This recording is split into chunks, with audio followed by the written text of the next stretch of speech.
En 2023, des dizaines de milliers de sans-papiers en France auront enfin la possibilité de régulariser leur situation grâce à leur travail.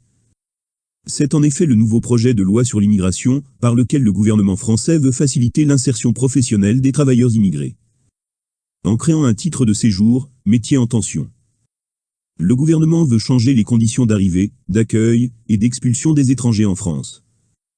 En inscrivant les immigrés menacés d'expulsion au fichier des personnes recherchées. Une loi très bien résumée par M. Gérald Darmanin, le ministre de l'Intérieur. On doit désormais être méchant avec les méchants et gentil avec les gentils. Qu'est-ce qui va changer concrètement pour les sans-papiers grâce à ce projet de loi? Et quels sont les métiers concernés? À découvrir tout de suite sur cette nouvelle vidéo de Canal Newman.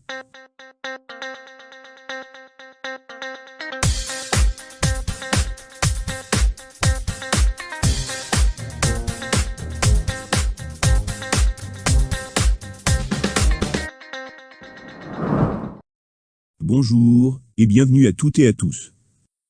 La régularisation par le travail est en réalité déjà appliquée en France depuis plusieurs années. Les travailleurs étrangers ont en effet la possibilité d'obtenir une régularisation par le travail, grâce à la circulaire Valls, adoptée en novembre 2012. Elle donne des consignes aux préfets pour régulariser des étrangers au cas par cas, au titre de la vie privée et familiale, ou du travail. Pour être régularisé, un étranger doit disposer d'une promesse d'embauche. S'il justifie d'un séjour en France d'au moins 5 ans, il doit présenter au moins 8 fiches de paie sur les 2 dernières années, ou 30 sur les 5 dernières. S'il séjourne dans le pays depuis au moins 3 ans, il doit avoir travaillé au moins 24 mois, dont 8 dans la dernière année. Donc si la circulaire Valls permet déjà aux sans-papiers de régulariser leur situation grâce à leur travail, alors que va apporter de plus cette nouvelle loi? Bien que à première vue, cette loi semble assez similaire à la circulaire Valls. Mais en pratique elle est nettement plus avantageuse pour les sans-papiers. Et on va tout de suite vous expliquer la différence. Jusqu'à présent, la régularisation d'un travailleur sans papier dépend principalement de son employeur. Cependant, beaucoup d'employeurs profitent de cette situation et préfèrent ne pas régulariser leurs employés sans papier, car ils trouvent un grand intérêt à les maintenir dans la clandestinité. C'est une main-d'œuvre à moindre coût. Et c'est justement sur ce point crucial que ce nouveau projet de loi va intervenir en faveur de ces travailleurs en situation irrégulière, afin de les protéger de ces employeurs peu scrupuleux.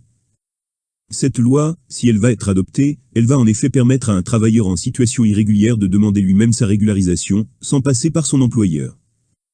En clair, les immigrés pourront obtenir un titre de séjour plus facilement s'ils postulent dans les secteurs en tension. Reste maintenant à savoir qu'est-ce qu'un secteur en tension.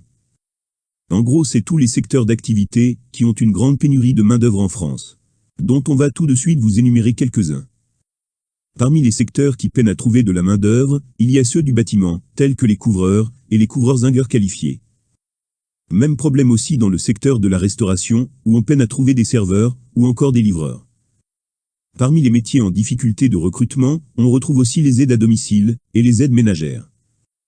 Également les tôliers, les serruriers, les métalliers, les mécaniciens, les carrossiers automobiles, ou encore les conducteurs de transport. Le secteur agricole souffre aussi d'une grande pénurie de main-d'œuvre.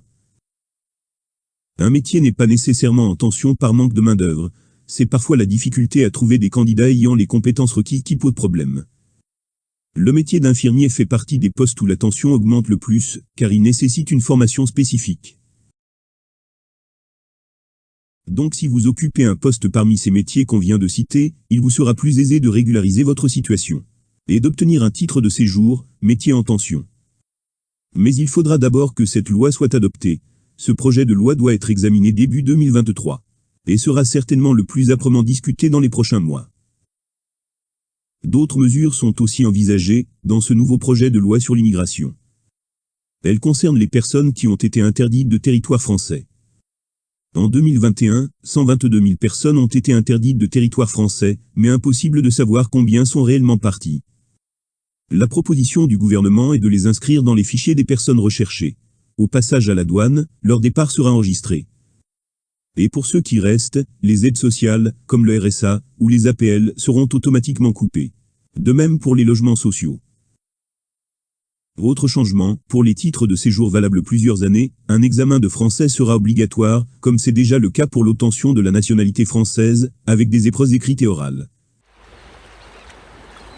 Voilà, c'est en gros tout ce qu'il y avait à savoir sur ce nouveau projet de loi sur l'immigration. On y reviendra probablement prochainement pour vous apporter encore plus de clarifications. On vous remercie de nous avoir prêté votre attention et on vous dit à très bientôt.